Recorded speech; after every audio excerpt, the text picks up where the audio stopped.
Dan, Amy, and Acris stared at Jake. What the heck is a Vonage? Dan asked, following immediately by, "What's a 408? From Amy. "It's an old manuscript," Jake answered, "kept by a Berkeley library at Yale. Their collection devoid of manuscript number 48, but I'm not sure what 74 means."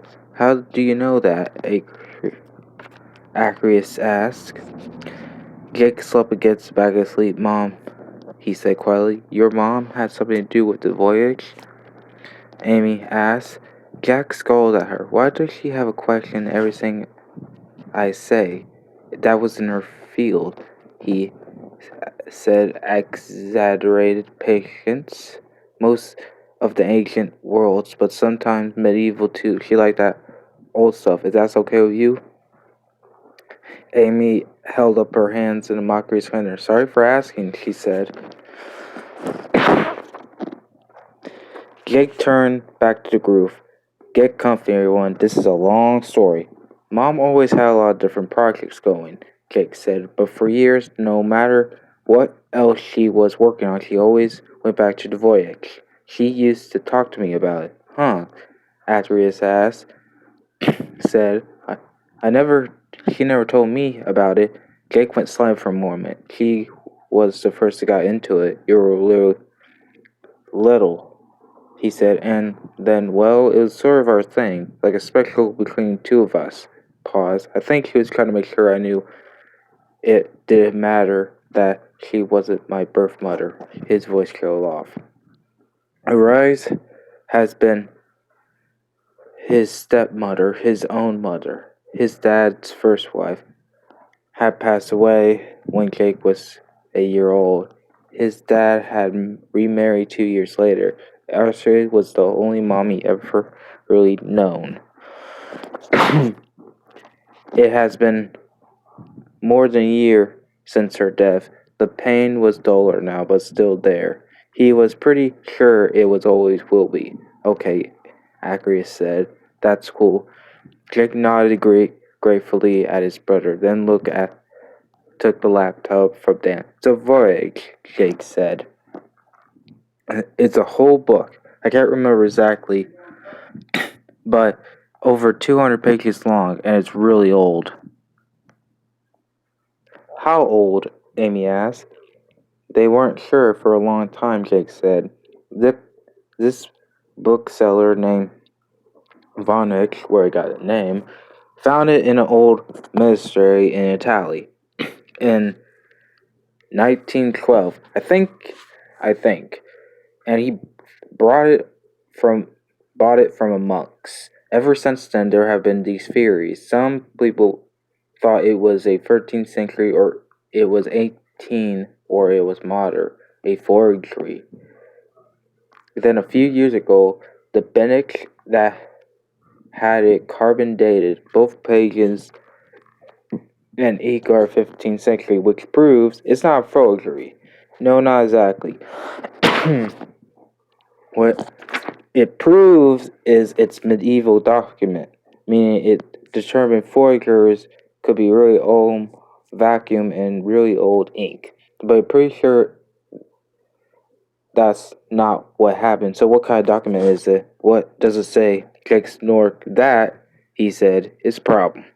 Jake went on to explain the voyages was written with unknown language, one never seen before, and no one was able to figure out, he said. He started clicking his laptop. Yale gets so many requests to see the manuscript that they couldn't keep up with him, he said. So they finally digitized the whole thing, so now everyone who wants to study it can look at its pages online.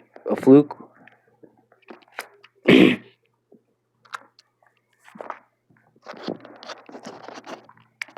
A few clicks and the digital image of one of the pages from the Vonox. "Look," he said, turning the screen around so they can see. "Is it a code?" Dan asked. "Looks like something you can figure out. I mean, it's not you, but somebody." Yeah, that's what everyone thinks when they first see it, Jake said. But hundreds of people cried, maybe thousands. Even the government got into it. You know those guys who broke the Japanese and German codes during World War II? They work on it for years and nothing. Wow, Jake said, amazing. Jake glanced at her quickly. He was looking at the screen, not at him, and it didn't seem like any eggs, eggs, eggs in her voice. Girls, the oldest mystery in the universe. Amy was acting like their kiss never happened. It was just me, Jake thought. He definitely kissed me back. What are the pictures of? Jake asked. Three kinds of illustrations. Jake answered. Click. Demonic growling. Click, click. Economic chart. Click, click. And this weird one. Mom always called them the plumbing pictures. Hello, Dan said. The plumbing pictures show water flowing through pipes, baskets, and aquariums. Most of them were naked women swimming. Actress nudged Dan and they both giggled. Oh, please, Amy said. Jake could see she was a little bit embarrassed. He changed the subject. What about the bionic drawings? Would they give a clue where the book was written or what's it about? You would think so, Jake said, but the plants aren't from real life. I mean, they identify a couple of them, but those parts aren't real.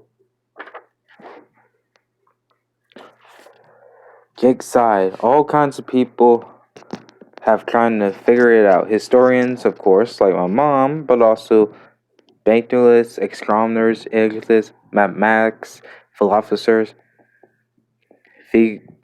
theologians, plumbers, Dan said was Micker. Jake grunted. Some scholars even spent their whole lives working on it, he said. And you would believe the theories they came up with. Like what? Aliens, Jake said. And angels. Just the two of them. Can't be serious. I'm not, but they are, Jake said. Even some of the more credible theories are pretty out there, like it's an old form of origami, but you're not supposed to read every fifth letter. Dan sobered up from now the subject not being naked women.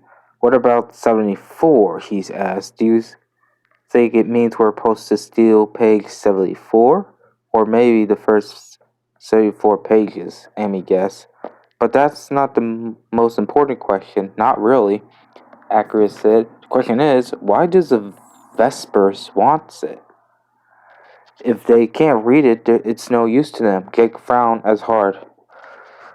I get what you're saying, he said. If the Vespers are smart enough to read voices, we are really in trouble. Yep. They have been making decent progress from the airport through the and bore through of Queens. The taxi mode, mad spurts, excuse me, shouting through traffic, altering a slugly crawl. Now they drove into a right stone brig. The driver whistles through his seat. Look like we got trouble here, he said. The police car was parked across the lane. An officer stood facing them. Arms up, palms clasped, the classic halt stance. The taxi stopped. Within seconds, the brig anchors behind him became a giant parking lot packed with cars. Beyond the cops, the last of the cars had been allowed through, disappearing from sight. The brig's roadways were now completely clear. What's going on? Dan asked at back. There's motorcycles. And we said, no, wait, it's a motorcade of sorts. 3 SUVs with motorcycles were front and rear of coming towards them on the wrong sides of the road. Celebrities, Amy thought, or maybe some politicians. As if he could hear her thoughts. Dan said, "Must be something pretty perfect to stop the whole bridge worth traveling." Then he gasped, and the heads of the other three swelled with stares at him, as all four of them had the same thought at the same moment. Who had that kind of power? The Vespers. "Move," Amy said urgently, screaming out the car. The They scrambled out of the car. The taxi driver began to yell at them. "Hey, where are you going? You said Con suck. Conti tuck. I'm taking you there." He got out too and grabbed Dan's arm. "My backpack is in the trunk. Open the trunk." He twisted out of the driver's glass and leaned inside the door. He groped around the trunk, release. He hit the button for a warning sign in the gas cap before he found the right one. The driver scolded him in the language he didn't understand. "Dan, leave it," Amy said. "We gotta get out of here." But Dan ran back in the taxi and grabbed the pack.